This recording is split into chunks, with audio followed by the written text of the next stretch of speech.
Nós vamos dar sequência à nossa série Apocalipse. Hoje, o tema de nossa série é milênio. Nós vamos refletir sobre um pouco do que a palavra nos ensina a respeito do reino milenar. Mas antes de entrar neste texto, eu gostaria apenas de fazer uma pequena pastoral.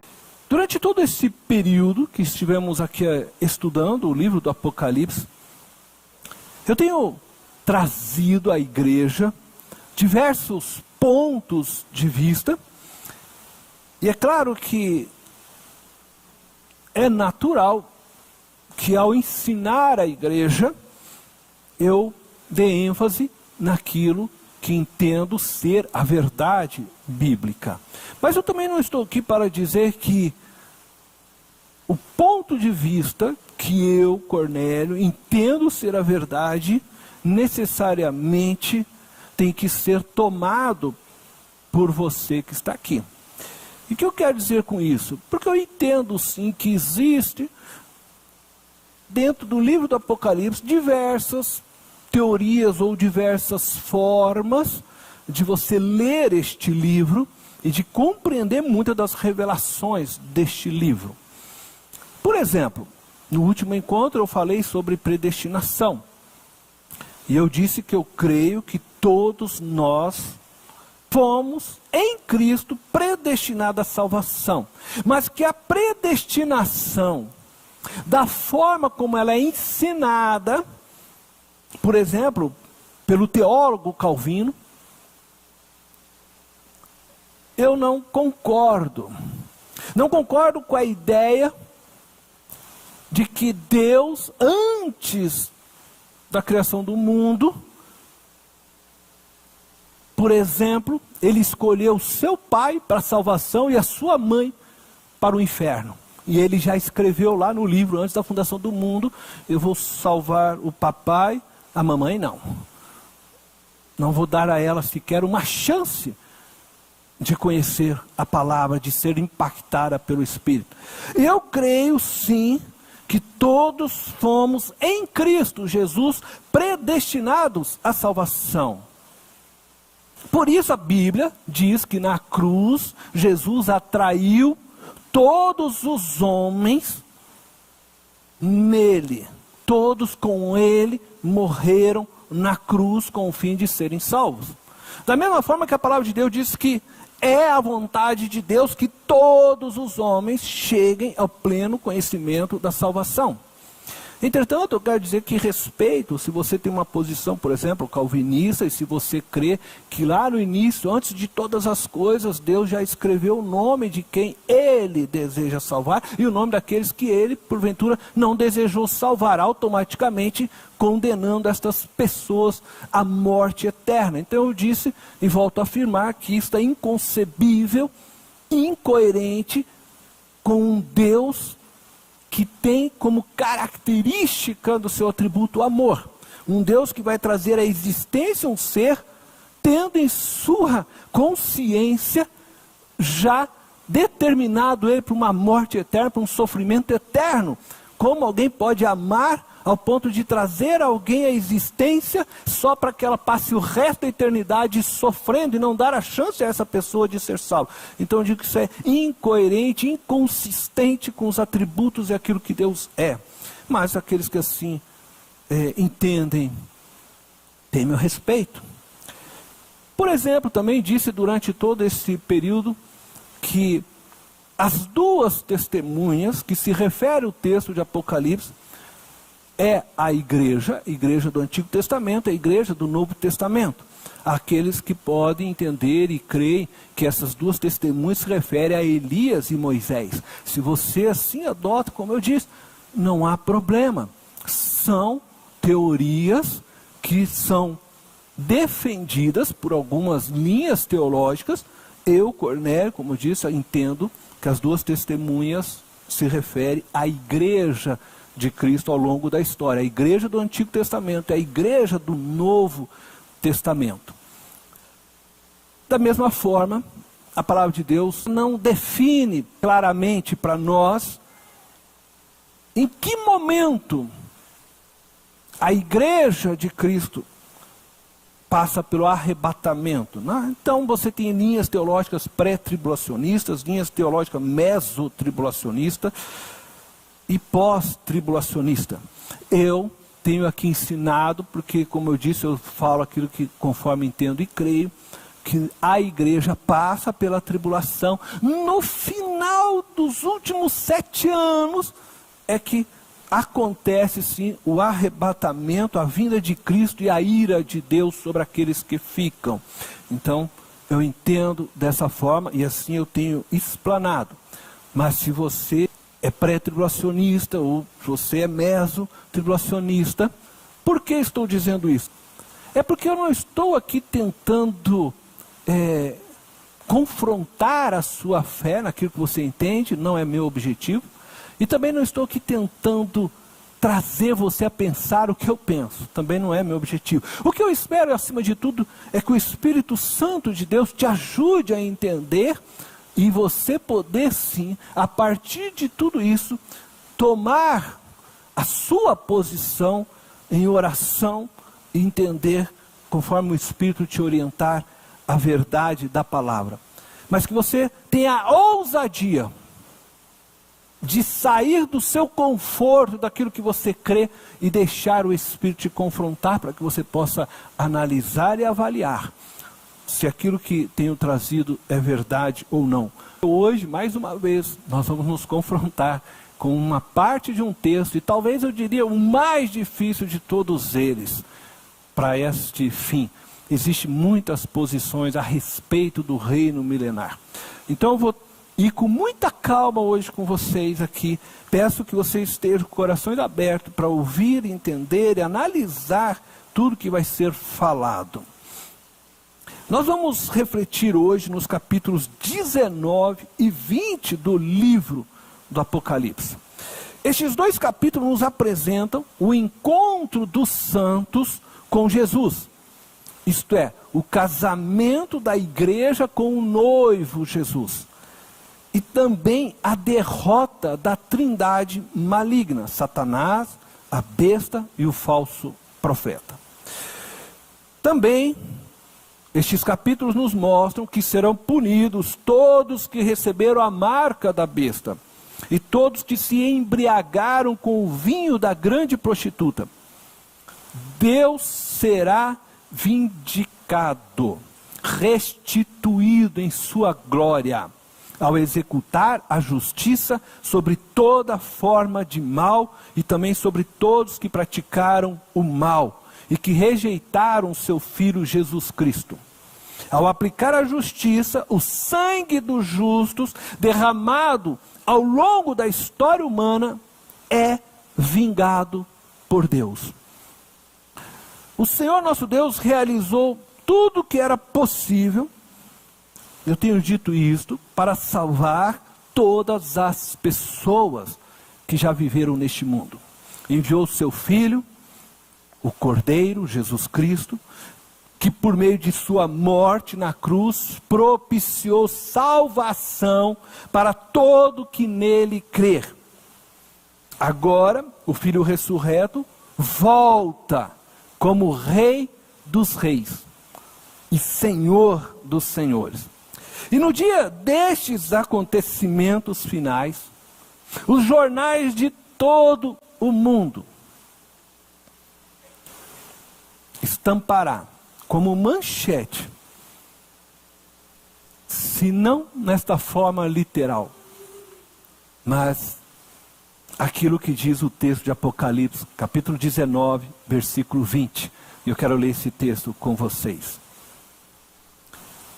Diz: mas a besta foi presa, e com ela o falso profeta que havia realizado os sinais miraculosos em nome dela, com os quais ele havia enganado os que receberam a marca da besta e adoraram a imagem dela. Os 2 foram lançados vivos no lago de fogo que arde com enxofre. Essa vai ser a manchete nesses dias finais, quando Cristo se fizer presente novamente na terra.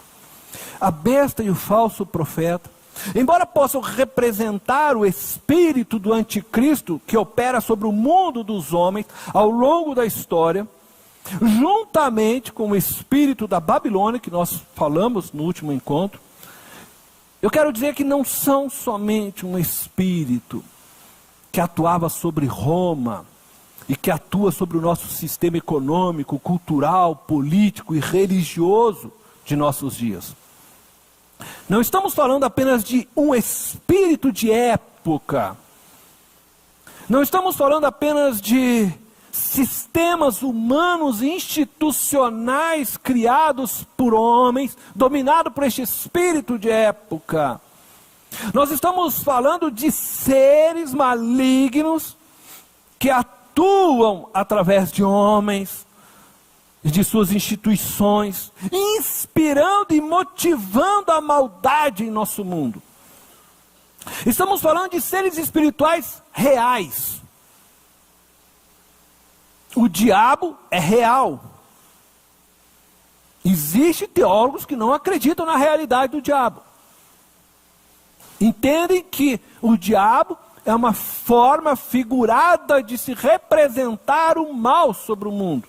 Mas eu quero dizer para vocês que eu entendo, e por isso prego aqui, que o diabo é real.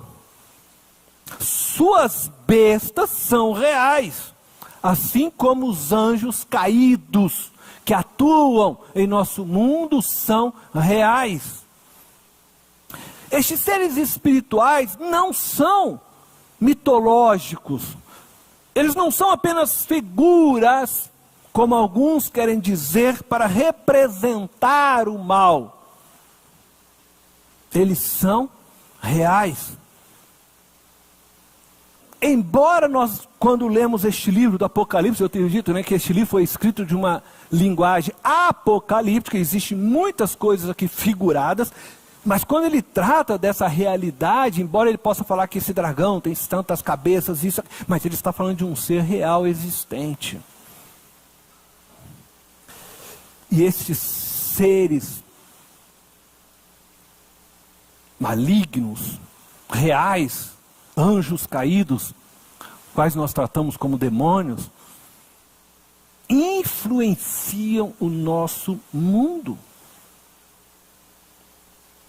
E são estes seres que colocam suas garras nas nossas instituições, colocam suas garras tentando criar mecanismos e meios para nos induzir ao erro, ao pecado, a um distanciamento de Deus.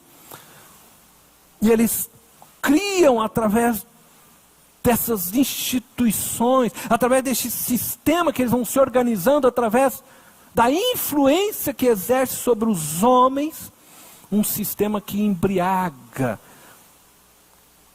a nós. E é por isso que nós lemos no nosso último encontro que os homens estavam embriagados também, junto com a prostituta, Babilônia. Nós somos embriagados pelo vinho da prostituta, o texto dizia. Todos aqueles que receberam a marca da besta. Estes seres espirituais interferem muito mais do que nós possamos imaginar no nosso sistema governamental e institucional, pelos quais eles então tramam e armam ciladas contra nós, que fomos selados com o selo de Deus. E eles agem muito mais, eu posso dizer para vocês, por meio deste mecanismo que eles fazem para governar o mundo. Por isso o apóstolo Paulo, quando escreve à igreja na sua carta de Éfeso, ele diz que a nossa luta não é contra carne e sangue, mas a nossa luta é contra estes principados, estes poderes que atuam neste mundo tenebroso, e estes agem de uma forma muito mais intensa, eu posso dizer, do que aqueles casos de pessoas que são possuídas literalmente, por essas entidades. Isto é, o diabo atinge muito mais através dos sistemas e da instituição do que quando ele toma o corpo de uma pessoa e a mente de uma pessoa, e você tem então aquilo que nós chamamos de possessão demoníaca. Os demônios se apossam sim de seres humanos. Não sei se você já viveu ou já viu uma experiência dessa, mas isso é uma realidade. Mas o inimigo, ele se apossa muito mais dos seres humanos através do sistema que governa o mundo, do que através de uma possessão sobre uma pessoa.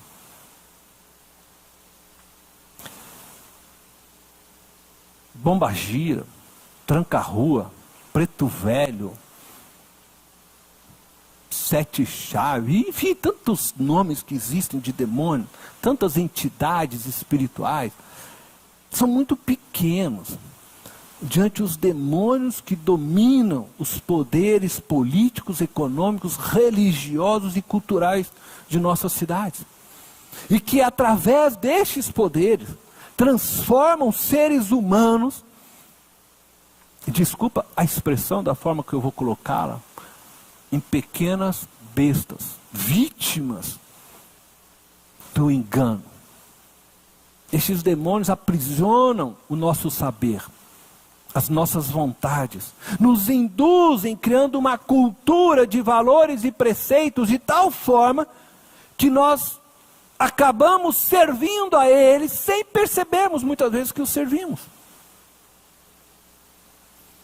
Estes são muito mais perigosos, porque eles aprisionam milhares de pessoas ao mesmo tempo, do que esses que vai lá e aprisionam uma pessoa.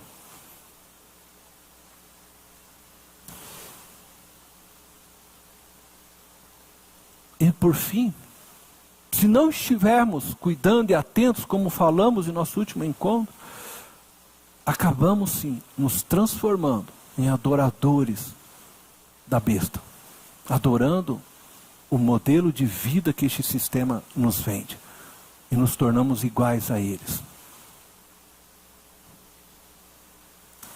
E eu não estou falando de imagens sem vida, sem fôlego, adorando imagens. Não é disso que eu estou dizendo. Eu estou dizendo que estes espíritos malignos são venerados através de homens que são bestializados e que bestializam outros. Não aceitam viver segundo os princípios de Cristo, vivendo conforme a cultura ensina. Eu vou dizer aqui algo, muito cuidado, então eu peço que você entenda bem, porque nós estamos em tempos de eleição. De eleições, se assim podemos dizer, porque são vários os cargos. Há pessoas aí fora, aliás, há pessoas entre nós, venerando, por exemplo, o Jair Messias Bolsonaro, como se ele fosse de fato o Messias. Ele tem Messias no nome, mas ele não é o Messias não, tá, gente? Por outro lado, há pessoas também adorando, venerando o Lula, como se ele fosse de fato o salvador do Brasil, o homem que perdeu o dedo para salvar sua vida. Cuidado. Assim também dentro das igrejas, aqueles que veneram o Papa, outros veneram pregadores dos nossos dias. Eu vou citar nome, não aqui porque eu estou dizendo que esses homens se deixam ser venerados. O problema não são eles, são aqueles, né, que se colocam do outro lado e começam a venerar estas pessoas e transformá-los em ídolos. E nós temos muitos hoje. Ed René, Hernandes, Dias Lopes, Silas Malafaia. Ainda que eles possam servir a Cristo, eles não devem ser venerados. Mas outros veneram aí cantores, jogadores de futebol. Só existe um nome a quem devemos prestar adoração. O seu nome está na Bíblia. É Jesus Cristo, nosso Senhor. Somente este nome é digno de adoração. Maldito o homem que confia em homem. Só existe um homem, Jesus Cristo, Filho de Deus, que deve ser adorado. E só Jesus tem um projeto de vida para mim e para você, de justiça verdadeira e de paz. Nele nós devemos depositar toda a nossa confiança. Não existe outro nome na terra, nem debaixo da terra, nem nos céus, a quem devemos prestar adoração. Jesus e somente Jesus deve ser adorado por nós. Ele deve ser o centro de todo o nosso viver. A boa notícia que eu quero dar para vocês é que depois da besta e do falso profeta terem sido lançados no lago de fogo e enxofre, como nós lemos, a Bíblia nos afirma que Satanás foi aprisionado por 1000 anos, conforme nós podemos ver em Apocalipse capítulo 20, do verso 1 ao 13. Então eu quero ler com vocês. Uma vez que todo esse sistema implantado, né, por Satanás, pela besta, pela Babilônia, todo este modelo de governo foi vencido, isso cai por terra. Então o texto vai dizer para nós que agora Satanás foi preso. Preste atenção, por favor. Vi descer do céu um anjo que trazia na mão a chave do abismo e uma grande corrente. Ele prendeu o dragão, a antiga serpente, que é o diabo, Satanás, e o acorrentou por 1000 anos. Lançou-o no abismo, fechou-o e pôs um selo sobre ele, para assim impedi-lo de enganar as nações, até que terminassem os 1000 anos. Depois disso, é necessário que ele seja solto por um pouco de tempo. Amém? Este texto é o mais difícil de toda a Bíblia. Ou ele está entre os mais difíceis, certamente. Há muitas compreensões diferentes a respeito deste texto, a respeito do reino milenar. Alguns teólogos acreditam neste reino de forma literal e outros de forma figurada. Aqueles que acreditam de forma literal entendem que este capítulo 20 é uma sequência cronológica do capítulo 19. Entendeu? Então aqueles que leem o reino milenar, acreditam na existência do reino milenar de forma literal, eles acreditam que o capítulo 20, que nós estamos agora lendo, é uma sequência cronológica do capítulo 19. E quando você lê, realmente dá a sensação de que nós estamos numa leitura cronológica. Por isso eu estou aqui dizendo que faz coerência também àqueles que creem, porque parece que assim é quando você lê. Principalmente porque nós devemos considerar que o texto de Apocalipse, ele não tinha divisões de capítulo, ele não tinha divisões de versículos, né? Então ele vai sendo escrito, então naquele tempo se lia e se entendia como uma sequência cronológica. Tá? Bom, aqueles que acreditam então, de forma literal e cronológica no milênio, estes são chamados de milenistas. Para estes, Jesus estabelecerá um reinado de 1000 anos, sendo este um período preparatório para o reinado eterno. Então Jesus vai fazer um estágio de 1000 anos, para depois ele poder realmente ter um reinado eterno. Neste período, Jesus reinará, tendo a cidade terrena de Jerusalém como centro do seu reino, cumprindo também todas as promessas do Antigo Testamento referente à nação de Israel. Para aqueles, e nós vamos falar daqui a pouco, que creem que o texto é figurativo, estes são chamados de amilenistas. Estes entendem que o texto não está sendo escrito de uma forma cronológica, tá? Para estes, o texto, ele rompe, então, do 19 para uma nova ênfase. É como se fosse, vamos dizer assim, eu estou falando com vocês e de repente eu mudo, porque eu quero dar uma ênfase em alguma outra coisa e interrompo, né, aquilo e passo. Então, para estes, há uma quebra para que ele dê uma nova ênfase a algo do que ele já havia dito, mas agora ele quer destacar aqui, na verdade, o quê? A queda, o fim de Satanás, o diabo. Então ele rompe para poder mostrar isso. Então, aqueles que creem de forma literal são os milenistas, aqueles que creem de forma figurada são os amilenistas. Os milenistas são divididos em pré-milenistas e pós-milenistas. Nem todos os milenistas acreditam que os 1000 anos se referem a um período literal, no sentido de que seja, né, 1000 anos cravados. Muitos entendem que se refere apenas a um período longo, né, que esse reinado de Jesus será um período longo, sem saber exatamente de quantos anos se trata o milênio.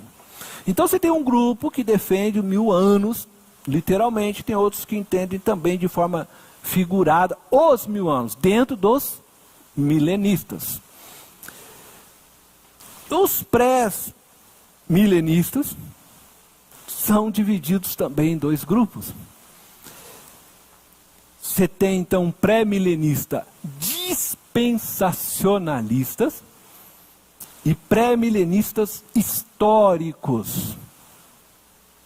Eu não vou ficar entrando em todos os detalhes aqui, porque senão vira um estudo bíblico, mas você pode depois, se quiser, ir, né, tirar foto e vai pesquisar depois, né? Tá bom? Não dá para a gente entrar em tudo isso, senão eu me perco aqui um pouco. Eu só estou querendo que você tenha um conhecimento. Existe um grupo, então, e aí eu quero voltar um pouquinho agora com vocês aos amilenistas, que entendem que nós já estamos vivendo os 1000 anos. Então, os amilenistas, como eu disse, eles não entendem o reino milenar de forma literal, mas figurada, e dessa forma eles entendem que nós já estamos vivendo os 1000 anos. Isso acontece, esse reinado, no coração de todo aquele que crê. Então Jesus vem reinando já sobre todo aquele que crê. É assim que este grupo entende. Essa questão teológica, né, sobre o milênio, então ela é muito complexa, como eu disse, né? E nós vamos ter que aguardar o desfecho da história para descobrir, né, quais destas posições é a mais coerente com os planos de Deus, se é que alguma delas é realmente plena com os planos de Deus. Enquanto isso, o que devemos fazer?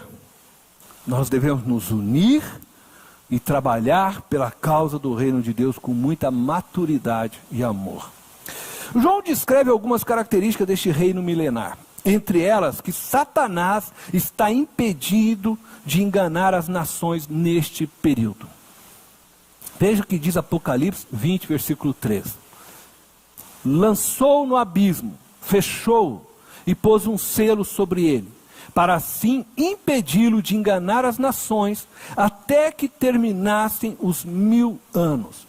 Depois disso, é necessário que ele seja solto por um pouco de tempo. A leitura destes versos, elas são muito difíceis, por quê? Porque depende da posição escatológica daquele que está lendo. Para um pré-milenista, este verso está tratando de um período em que veremos Jesus reinando e estabelecendo a justiça e a paz sobre todas as nações. Então, um período que ainda vai acontecer. Neste tempo, Satanás estará então impedido de influenciar os homens a se voltarem contra Jesus e seu reino. Bom, para os amilenistas, que já entendem que Jesus está reinando já os 1000 anos, este verso indica que Satanás já está amarrado. Que ele tem um poder de atuação sobre as nações limitado. Então ele atua sobre a vida dos homens de forma limitada. Ele não consegue hoje impedir que o evangelho seja anunciado às nações, embora ele tente, através dos anjos caídos que atuam neste sistema. Mas, diz o texto, que chegará um momento em que ele será solto. Ele agirá livremente, essa é a ideia, ele será solto, ele vai agir livremente. E este tempo será pouco, o que nos leva a entender que está se referindo ao tempo final da tribulação. Isto é, aos 3 anos e meio finais da grande tribulação. João descreve ainda uma outra característica nos versos seguintes. Ele afirma que as almas daqueles que morreram em Cristo ressuscitarão e reinarão com Jesus Cristo durante os 1000 anos, conforme nós podemos ler em Apocalipse capítulo 20, do verso 4 a 6. Diz assim, olha, vi tronos em que se assentaram aqueles a quem havia sido dado autoridade para julgar. Vi as almas dos que foram decapitados por causa do testemunho de Jesus e da palavra de Deus. Eles não tinham adorado a besta nem a sua imagem, e não tinham recebido a sua marca na testa nem nas mãos. Eles ressuscitaram e reinaram com Cristo durante 1000 anos. O restante dos mortos não voltou a viver, até se completar os 1000 anos. Esta é a primeira ressurreição. Felizes e santos os que participam da primeira ressurreição. A segunda morte não tem poder sobre eles. Serão sacerdotes de Deus e de Cristo e reinarão com ele durante 1000 anos. Na perspectiva pré-milenista, os crentes ressuscitarão e reinarão na terra com Jesus, na cidade de Jerusalém, cumprindo a promessa messiânica do descendente de Davi. Então, na perspectiva pré-milenista, isto é, dos milenistas, essa ressurreição ela vai acontecer, Cristo vai reinar os 1000 anos, nós vamos ressuscitar e reinar com Cristo. Os amilenistas afirmam que o reino milenar já está acontecendo, por meio da ação do Espírito Santo em nós. Então eles dizem que as almas dos que foram decapitados por causa do testemunho de Jesus e da palavra de Deus, estão reinando, ressurretos hoje com Jesus. Eles já estão participativos com Cristo nessa vida, no reino de Cristo nos céus. E eles entendem que quando fala da ressurreição, que também se refere ao ato de nós crermos Jesus Cristo, que nós então estamos ressurretos já com Cristo. E aí você entende o texto, quando Jesus diz, por exemplo, a Marta, que aqueles que morrem nele, não tem morte. Não tem morte. Por quê? Porque já estão com ele em vida, reinando. A vida eterna já está em nós. Então, estes entendem desta forma. Por isso eu disse que é muito difícil, e respeito aqui todas as posições. E eu preciso explicar desta forma, né, para que todos possam ouvir. Por isso que eu peço um pouco aí da atenção de vocês hoje. A primeira ressurreição, neste sentido, é espiritual para os amilenistas. Quando você recebe a Jesus, você morre com ele na cruz e ressuscita com ele. Portanto, os amilenistas entendem que a primeira ressurreição se refere a essa ressurreição. O que significa que nós teremos uma segunda ressurreição, quando receberemos o corpo glorificado. Por isso que o texto fala de primeira ressurreição. Os ímpios só ressuscitarão uma vez. Os ímpios só ressuscitarão uma vez, porque ele está dizendo que o crente ressuscita no ato que recebe a Jesus. Agora os ímpios só uma vez, tá? Para então serem lançados no lago de fogo que arde com enxofre. Eles ressuscitarão para condenação. Uma outra característica descrita por João é que no término deste período milenar, Satanás será solto da sua prisão e enganará as nações de toda a terra, reunindo-as para batalhar contra Jesus. Gog e Magog fazem referência ao texto de Ezequiel capítulo 38. Depois você pode ler este texto em Ezequiel, quando Gog e Magog reúnem nações ímpias e formam um exército para invadir Israel. Este exército ele é vencido no capítulo 39 do livro de Ezequiel. O mesmo princípio está ocorrendo aqui, por isso, talvez a figura usada de Gog e Magog, para mostrar que as nações mais uma vez vão se reunir para tentar destruir o reino de Deus, o povo de Deus. Apocalipse 20, versículo 7 ao versículo 10 diz assim: quando terminarem os 1000 anos, Satanás será solto da sua prisão e sairá para enganar as nações que estão nos 4 cantos da terra, Gog e Magog, a fim de reuni-las para a batalha. Seu número é como a areia do mar. As nações marcharam por toda a superfície da terra e cercaram o acampamento dos santos, a cidade amada. Mas um fogo desceu do céu e as devorou. O diabo que as enganava foi lançado no lago de fogo, que arde com enxofre, onde já haviam sido lançados a besta e o falso profeta. Eles serão atormentados dia e noite, para todo o sempre. E eu grifei para todo o sempre. Fiquem com essa nota aí em mente. Você deve ter notado que essa batalha é a mesma batalha, então, que nós estamos falando de Apocalipse, e nós já falamos aqui, eu vou então apenas citar para você relembrar. Apocalipse capítulo 17, versículo 14.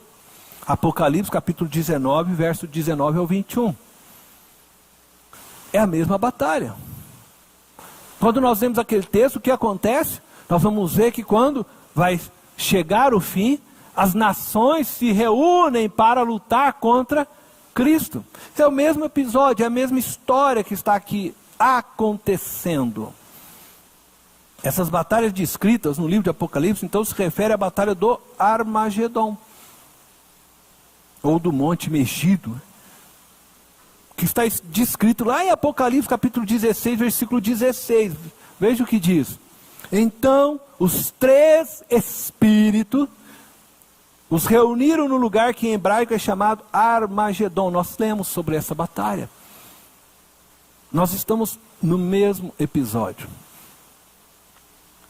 Tudo parece, e agora eu vou colocar aquilo como entendo, tudo parece que realmente João, ele vem falando, descrevendo, e aí ele abre como se fosse um texto avulso, ele puxa e vai dar uma ênfase agora, porque ele quer mostrar o fim de Satanás, o grande adversário. Embora ele já tinha descrito, então ele abre esse parênteses, vamos dizer assim, por isso que dá a sensação de que há uma quebra no texto.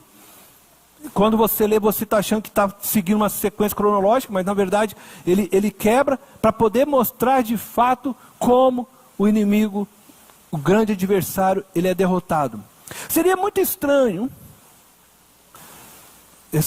como eu disse, volto a reafirmar, na minha opinião, seria muito estranho que você encontre nos outros textos anteriores, Deus lutando, e aí ele vai e põe fim às bestas. Todas as nações haviam se reunido contra Deus, né, Jesus Cristo, e aí então, ele destrói tudo, coloca Satanás numa cadeia, depois de 1000 anos ele solta e fala: vamos brincar mais um pouquinho. Muito estranho isso, vou lutar de novo com você, eu já venci, mas eu quero vencer de novo, né? Então, Não tem coerência. E aí o que acontece? Nós estamos falando de que reuniu todas as nações, mas agora ele vai reunir de novo todas as nações. Então não tem coerência nós entendemos essas coisas, porque você vai pensar num Deus que luta contra todas essas nações, contra todas essas pessoas, vence, aí ele coloca o diabo preso, depois ele solta o diabo e fala, faz o que você quiser de novo, brinca aí, destrói tudo que você quiser, você está livre. E aí depois ele volta e fala assim, agora eu vou destruir você. Aí ele pega todo mundo de novo e fala assim, vamos lá então para pelejar todo, e Deus vai matar todo mundo de novo. Então, eu entendo por isso, essa é a minha maneira de ver, que está assim, só trazendo à luz um pouco mais daquilo que já o texto havia dito. Não é uma nova guerra.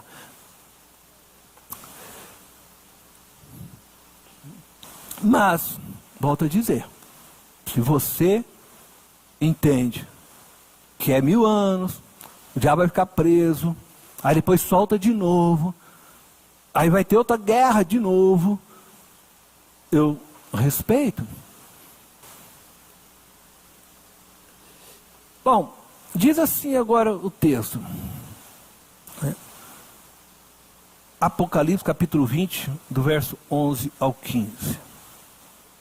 Depois vi um grande trono branco, e aquele que nele estava sentado. A terra e o céu fugiram da sua presença, e não se encontrou lugar para eles. Vi também os mortos, grandes e pequenos, de pé diante do trono, e livros foram abertos. Outro livro foi aberto, o livro da vida. Os mortos foram julgados de acordo com o que tinham feito, segundo o que estava registrado nos livros. O mar entregou os mortos que nele havia, e a morte e o Hades entregaram os mortos que nele havia. E cada um foi julgado de acordo com o que tinha feito. Então a morte e o Hades foram lançados no lago de fogo. O lago de fogo é a segunda morte. Se o nome de alguém não foi encontrado no livro da vida, este foi lançado no lago de fogo. O texto mostra para nós que todos os mortos ressuscitarão, justos e ímpios ressuscitarão. Este julgamento é universal, mas também individual. Cada um será julgado pelas suas obras. Aqueles que creram em Jesus serão justificados por meio do seu sangue. Então os justos serão separados dos ímpios. A morte e o Hades, isto é, a morte e o inferno, diz o texto, também foram lançados no lago de fogo. O inferno não é o destino final, é o lago de fogo. O próprio inferno está sendo lançado no lago de fogo. E devemos nos lembrar que o lago de fogo é um lugar de tormento eterno. Por isso eu pedi para vocês deixarem aí na mente de vocês o que falava lá. No texto que nós lemos, eu vou voltar só para vocês verem, Apocalipse capítulo 20, no final do verso 10, que diz o quê? O diabo que as enganava foi lançado no lago de fogo que arde com enxofre, onde já haviam sido lançados a besta e o falso profeta. Eles serão atormentados dia e noite para todo o sempre.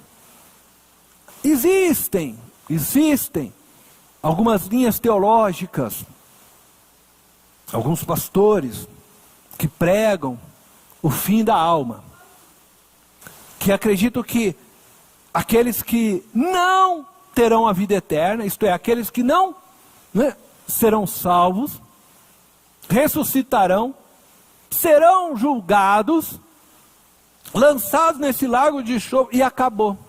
Isto é, deixam de existir. Mas por isso que eu quis mostrar para vocês que o texto está dizendo para todo o sempre. Para todo o sempre. Todos que rejeitam Jesus hoje e que morrem rejeitando a Jesus, não deixarão de existir. Todos serão ressurretos e serão lançados no lago de fogo, que arde com enxofre. E ali serão atormentados para todo o sempre. Portanto, se você está ouvindo essa mensagem, ainda é tempo de se arrepender. É tempo de se render ao senhorio de Jesus Cristo. E se você que diz, eu não estou julgando, eu estou dizendo, se você diz, se você afirma que Jesus é o seu Senhor, lembre-se das palavras de Jesus, que se encontra no Evangelho de Mateus. Nem todo aquele que me diz, Senhor, Senhor, entrará no reino dos céus, mas aquele que faz a vontade do meu Pai.